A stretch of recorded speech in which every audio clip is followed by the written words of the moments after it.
Someone on the line. Hello. Hello, Gerry. Yes, good morning. Good morning. I just wanted to talk to you about the lady who was ringing about the charms. Yes.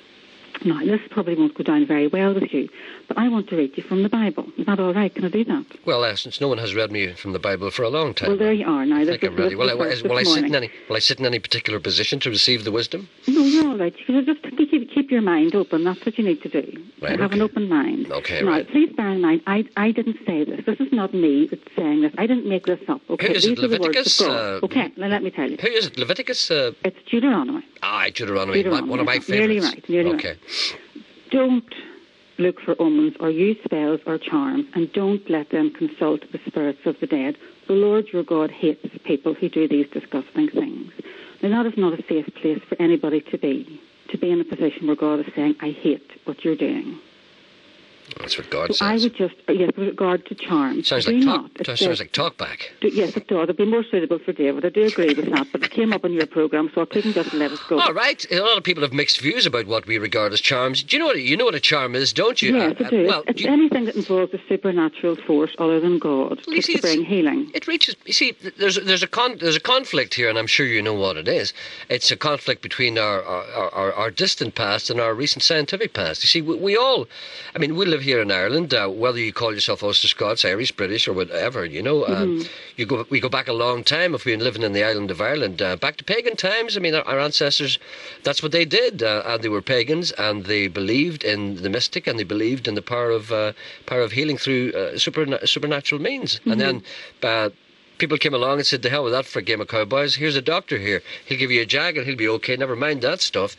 But the old ways still persist, and a lot of people claim, and there's something to it. I remember I was reading years ago that the man who invented penicillin, I think it was Alexander Fleming. Apparently, he realised that there was some particular healing property in an old wives' tale.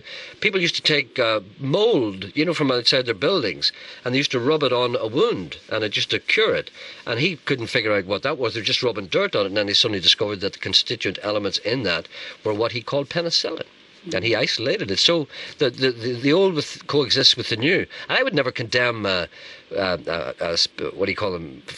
Spells, whatever you call them, charms, spells, because it might just be psychological. A person might have something wrong with them, and they might believe that the spell will work or the charm will work. And if the charm works because the person believes it will, that's what's called, a placebo. Doctors give you that all the time. When you walk into a doctor and say, "Doctor, I have a wild sore head," he might give you a tablet and there's nothing in it. Then you'll come back the next day and say, "That was a great tablet, doctor, give me more of those." And the doctor will say, "I can't give you any more because there was nothing in it. It was all in your own head." I'm finished now. Right, okay. Well, that was all very good. But I would just like to say still that a lot of these charms do call on supernatural forces that are not God. And the only supernatural forces that are not God are the devil. So you're calling into your life part of darkness, really. But you see, you're making the assumption that God's got a monopoly here. Well, how do you know what else is out there? That's entirely for your listeners to make a choice. I can only tell you what the Bible says. If they choose to reject that and to reject God and put themselves in a position where God is saying, "I hate you." Yeah, but you see, the Bible is God's in-house publication. It's like Ariel in the BBC. They tell you everything the BBC wants you to know.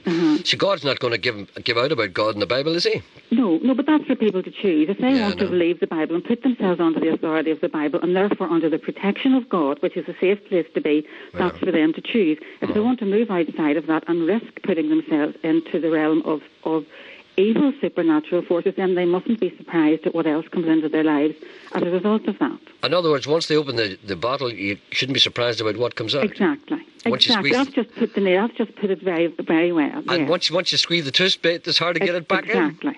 So you need to just be sure what you're doing and decide if you want to put yourself under the protection of God or if you want to be in a position where God says, "I hate you."